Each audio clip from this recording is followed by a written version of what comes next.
আজ আইন শৃঙ্খলা সংক্রান্ত উপদেষ্টা পরিষদ কমিটি ১৯তম সভা অনুষ্ঠিত হয়েছে।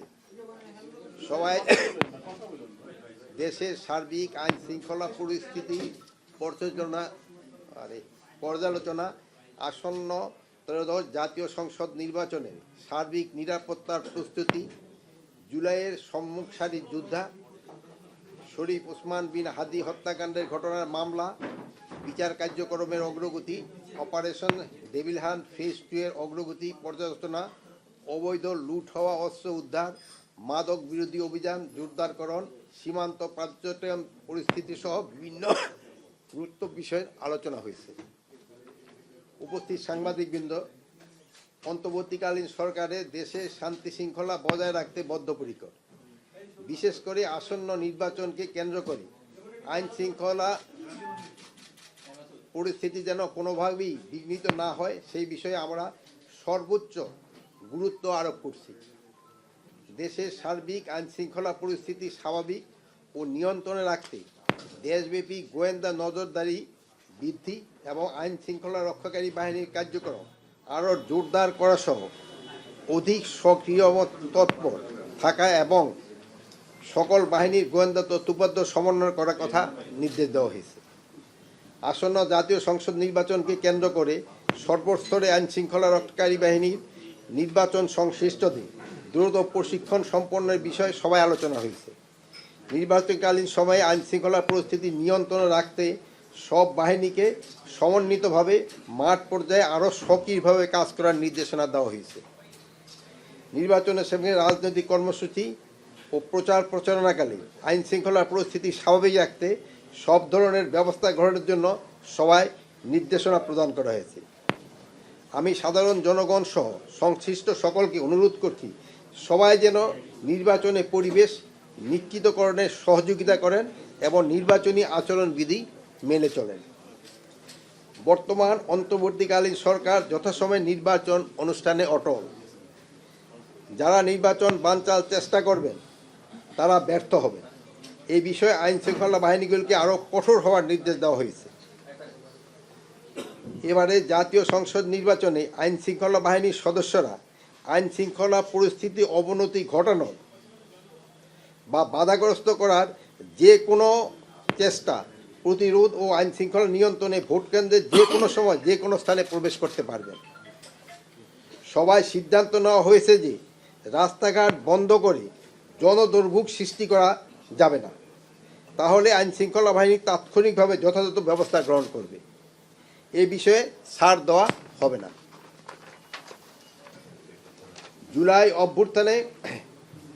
জুলাই গণ অভ্যুত্থানে সম্মুখ সারির যোদ্ধা শরীফ ওসমান বিন হাদির হত্যাকাণ্ডের ঘটনায় দায়েরকৃত মামলার শীঘ্রই চূড়ান্ত চার্জশিট দেওয়া হবে। ইতিমধ্যে এই ঘটনায় 11 জনকে গ্রেপ্তার করা হয়েছে। অন্তর্বর্তীকালীন সরকারের এই মামলাটির সর্বোচ্চ গুরুত্ব দিয়ে দেখছেন। মামলাটি দ্রুত বিচার ট্রাইব্যুনাল স্থানান্তর করার সিদ্ধান্ত নেওয়া হয়েছে এবং অন্তর্বর্তীকালীন সরকারের মেয়াদে এই হত্যাকাণ্ডের ন্যায় বিচার নিশ্চিত করা হবে বলে আমরা আশা করি।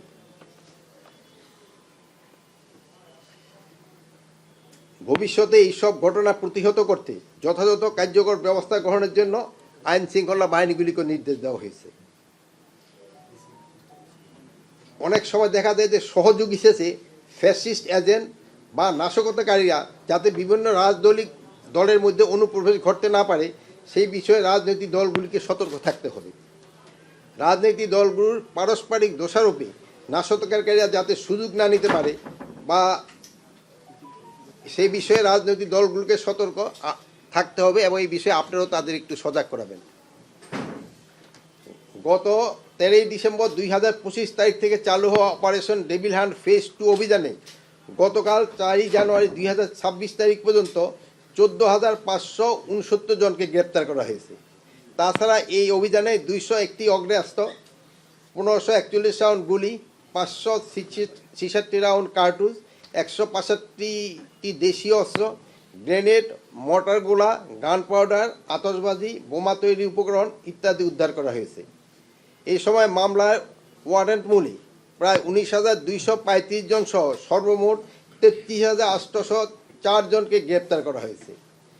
ডেভিল হান্ট ফেজ 2 এর অংশ হিসাবে চেকপোস্ট ও টহলের সংখ্যা অনেক বৃদ্ধি করা হয়েছে, যাতে সন্ত্রাসী দুষ্কৃতীরা পার না পেয়ে যায় এবং অবৈধ লুট হওয়া অস্ত্র উদ্ধার আরও বৃদ্ধি পায়। আপনারা সবাই জানেন যে মাদকের ভয়াবহতা সম্পর্কে আমরা সকলেই কিন্তু অবগত। গত ডিসেম্বরে 2025 মাদক নিয়ন্ত্রণ অধিদপ্তর কর্তৃক দেশব্যাপী মাদক বিরোধী অভিযানে 658টি নিয়মিত মামলা দায়ের করা হয়েছে এবং 1613টি মোবাইল কোর্ট পরিচালনা করা হয়েছে। এতে গ্রেপ্তারকৃতদের আসামির সংখ্যা প্রায় 2375 জন। এ সময়ে 524 কেজি গাঁজা, 3,40,000 পিস ইয়াবা, 7,675 পিস এটা কি টেপেন্টাডল ট্যাবলেট, 6,308 লিটার চোলাই মদ, 756 গ্রাম হেরোইন সহ মোট প্রায় 20,03,030 টাকা এবং বিভিন্ন ধরনের 4টি যানবাহন জব্দ করা হয়েছে। উল্লেখ্য যে গত 3রা জানুয়ারি মাদকদ্রব্য নিয়ন্ত্রণ অধিদপ্তর চট্টগ্রাম মেট্রোর দক্ষিণ কার্যালয় কর্তৃক 54,000 পিস ইয়াবা ট্যাবলেট সহ একজন আসামিকে গ্রেপ্তার করা হয়েছে। আরও আলোচনা হচ্ছে সারা দেশে তীব্র শৈত্যপ্রবাহ বইতেছে, সেই জন্য সড়ক মহাসড়কে কুয়াশার কারণে দূরের রাস্তাঘাট ঠিকমতো দেখা যাচ্ছে না। তাই বিভিন্ন যানবাহনে ড্রাইভারকে সতর্কভাবে গাড়ি চালানোর অনুরোধ করা হয়েছে, যাতে সড়ক দুর্ঘটনা না ঘটে। এ ব্যাপারে মালিক, পরিবহন শ্রমিক এবং সমিতিগুলিকেও পরামর্শ দেওয়া হয়েছে। সবাই সাম্প্রদায়িক এবং সম্প্রীতি অক্ষুণ্ণ রাখার উদ্দেশ্যে সরকার দৃঢ় প্রতিজ্ঞা পুনর্ব্যক্ত করা হয়েছে। সামাজিক যোগাযোগ মাধ্যমে গুজব এবং অপপ্রচার প্রতিরোধ এবং উস্কানিমূলক বক্তব্য পরিহারের বিষয়ে সবাই বিস্তারিত আলোচনা হয়েছে।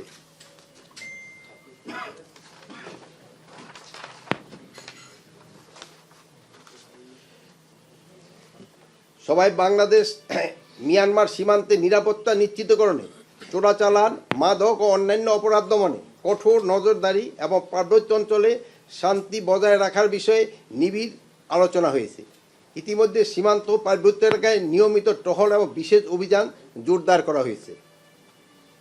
এবার আমি বিভিন্ন আইন শৃঙ্খলা বাহিনী কর্তৃক পরিচালিত কয়েকটি গুরুত্বপূর্ণ অভিযানের তথ্য আপনাদের সামনে তুলে ধরছি। গত 4 জানুয়ারি 2024 তারিখে সকালে যশোর গোয়েন্দা তথ্যের ভিত্তিতে দ্রুততম সময়ের মধ্যে আলমগীর হত্যা মামলায় এজাহার নামীয় 2 জন আসামিকে গ্রেপ্তার করছে জেলা পুলিশ। উল্লেখিত আগের দিন মানে 3রা জানুয়ারি সন্ধ্যা 7টায় অজ্ঞাতনামা অস্ত্রধারী সন্ত্রাসীরা পূর্ব পরিকল্পিতভাবে চলন্ত মোটরসাইকেল থেকে আলমগীরের মাথা লক্ষ্য করে গুলি করে তাকে হত্যা করে। 3রা জানুয়ারি 2026 তারিখে খুলনা মেট্রোপলিটন পুলিশের গোয়েন্দা শাখা বিশেষ অভিযান চালিয়ে আন্ডারওয়ার্ল্ডের শীর্ষ সন্ত্রাসী চাঁদাবাজ কাজী রায়হানকে ঢাকা জেলার সাভার এলাকা থেকে গ্রেপ্তার করেছে। রায়হানের বিরুদ্ধে খুলনা মেট্রোপলিটন এলাকায় 2টি হত্যা মামলা রয়েছে। গত 3রা জানুয়ারি 2026 তারিখে গোপন সংবাদের ভিত্তিতে কিশোরগঞ্জ জেলার সদর থানাধীন এলাকার অভিযান পরিচালনা করে র্যাব 8 এবং র্যাব 14 2টি টিম শরীয়তপুর জেলায় ডামুড্ডা থানাধীন এলাকায় ঔষধ ব্যবসায়ী খোকন দাস হত্যা মামলার 3 জন আসামিকে গ্রেপ্তার করে। আসামি হলো সোহাগ খান, রাব্বি মোল্লা এবং পলাশ সর্দার। গত 1 জানুয়ারি 2025 তারিখে গোপন সংবাদের ভিত্তিতে র্যাব 4 ডিএমপির পল্লবী থানায় লালমেটিয়া উচ্চ বিদ্যালয় এলাকায় অভিযান পরিচালনা করে একটি বিদেশি পিস্তল, একটি বিদেশি রিভলভার এবং 11 রাউন্ড গুলি সহ 3 জন অস্ত্রধারীকে সন্ত্রাসীকে গ্রেপ্তার করে। 2025 না 26 25 লাগছে কেন? গত 1 জানুয়ারি 2026 তারিখে গোয়েন্দা তথ্যের ভিত্তিতে র্যাব 12 কুষ্টিয়া জেলার দৌলতপুর থানাধীন এলাকায় অভিযান পরিচালনা করে একটি বিদেশি রিভলভার, একটি বিদেশি পিস্তল ও একটি ম্যাগাজিন ও 5 রাউন্ড গুলি এবং 2 রাউন্ড খালি খোসা সহ 2 জন অস্ত্রধারী সন্ত্রাসীকে গ্রেপ্তার করে। গত 29 ডিসেম্বর 2025 তারিখে গোপন সংবাদের ভিত্তিতে র্যাব 4 ডিএমপির পল্লবী থানাধীন লালমাটিয়া টেম্পো স্ট্যান্ড এলাকায় অভিযান পরিচালনা করে একটি বিদেশি পিস্তল, একটি ম্যাগাজিন এবং 3 রাউন্ড গুলি সহ 4 জন অস্ত্রধারী সন্ত্রাসীকে গ্রেপ্তার করে। গত 29শে ডিসেম্বর 2025 তারিখে গোপন সংবাদের ভিত্তিতে র্যাব 6 যশোর জেলায় বাগারঘাট থানাধীন এলাকায় অভিযান পরিচালনায় 14টি ককটেল সহ একজন নাশকতাকারীকে গ্রেপ্তার করে। গত 28শে ডিসেম্বর 2025 তারিখে র্যাব 5 চাঁপাইনবাবগঞ্জ জেলায় শিবগঞ্জ থানাধীন এলাকায় অভিযান পরিচালনা করে 2150 কেজি গান পাউডার উদ্ধার করে। গত 28শে ডিসেম্বর 2025 তারিখে গোপন সংবাদের ভিত্তিতে র্যাব 12 এবং র্যাক 1 গাজীপুর এলাকায় টঙ্গী থানাধীন এলাকায় অভিযান পরিচালনা করে হত্যা মামলার আসামি লেটো শোরুম ম্যানেজার পিন্টু আকন্দকে গ্রেপ্তার করে। সবাই অন্যান্য আলোচিত বিষয়সমূহের সিদ্ধান্ত সময় ছিল এরকম: সাইবার অপরাধ, দেশের গুরুত্বপূর্ণ স্পর্শকাতর অর্থনৈতিক টেলিযোগের প্রতিষ্ঠানসমূহের নিরাপত্তা জোরদারকরণ এবং সাইবার অপরাধ নিয়ন্ত্রণে গবেষণা এবং নজরদারি বাড়ানোর সিদ্ধান্ত নেওয়া হয়েছে। দেশ বিরোধী ষড়যন্ত্র, দেশের অভ্যন্তরে এবং আন্তর্জাতিক পরিমণ্ডলে দেশ বিরোধী ষড়যন্ত্র অপপ্রচার রোধে নজরদারি বৃদ্ধি নির্দেশনা দেওয়া হয়েছে। মূলত এইসব বিষয় নিয়ে আইন শৃঙ্খলা সংক্রান্ত কমিটির সভায় আলোচনা হয়েছে। আমি আপনাদের সকলের প্রতি কৃতজ্ঞতা প্রকাশ করছি।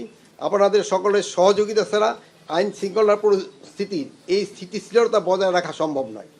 দেশের শান্তি ও স্থিতিশীলতা এবং উন্নয়নের ধারা অব্যাহত রাখতে সরকারকে এই প্রচেষ্টায় ভবিষ্যতে অব্যাহত থাকবে। আপনারা এইটাই সবসময় সহযোগিতা করে যাচ্ছেন এবং ভবিষ্যতে সহযোগিতা করবেন। সবাইকে অশেষ